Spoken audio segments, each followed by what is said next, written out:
inflation, instability, income, seguridad, kalusugan, edukasyon, ay pag-develop sa human resources natin, health, work. Population control, accessible quality education, healthcare. Poor healthcare, family planning, abandonment. Population control, work policy, and So population control, education when it comes to family planning, family abuse. Population, the OFW situation, which is the cost of travel. Balance between work and rest, it's better education, better distribution of the population across these 7,000 islands. Hi, I'm Migi. Hi, I'm Deanne. As we all know, this year's elections are fast approaching, just over a month away. Everyone has to be concerned in some way.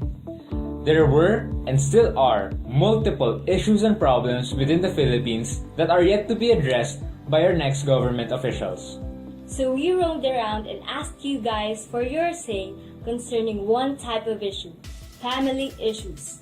Here are your top 5 answers to the question, what family-related issues in the Philippines should be addressed by the next Philippine President?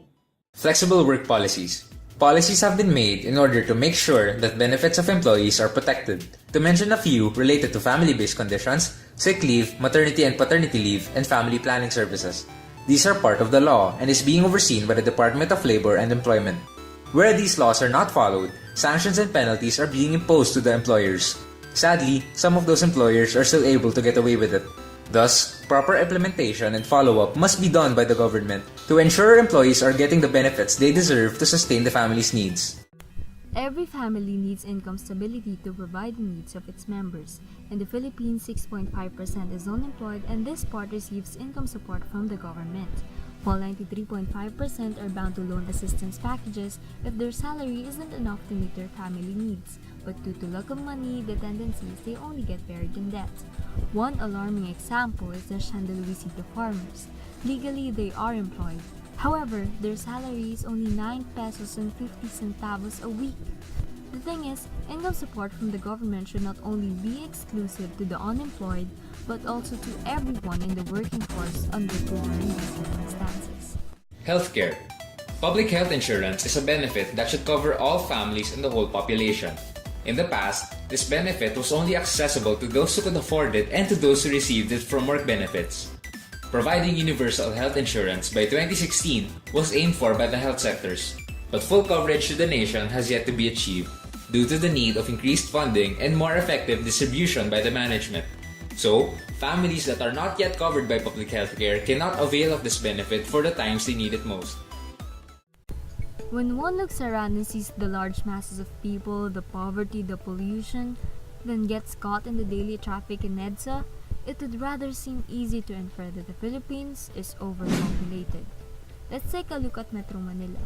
Its population is around 12 million, meaning 12% of our 100 million population are all crowded into a very small area for their hope of finding more opportunities in the city. However, this number of people is so great that such a small city cannot provide for them all.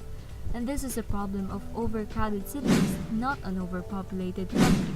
So the problem now is opportunity distribution. We need not only population control but also extensive access to education, healthcare, and resources to every place and family in the country. Education is a right for everyone, something that everybody should be able to have access to. Sadly, due to the commercialization of education, access to this right becomes hindered to those who have financial problems within their family. This results to not only the lack of basic knowledge, but also the lack of more professional life skills that will be needed by the youth to be able to contribute to the workforce in the future. Consequently, this results to unemployment, which brings us back to the lack of financial capability for quality education. These are the top 5 issues and problems you guys raised regarding families in the Philippines. These are not all of them. These consist only a small portion of all the issues and problems of the families in the country. Furthermore, these issues and problems regarding the family are only a part of all the issues to be addressed here in the Philippines by our next president and the government. So, we urge you guys to do your job as responsible citizens and vote. But not just vote. Vote for the right people. Do your research, gather information about the people you're choosing for, and hopefully in the end, we won't have any regrets, and we'll be able to say that we have made our country a better place.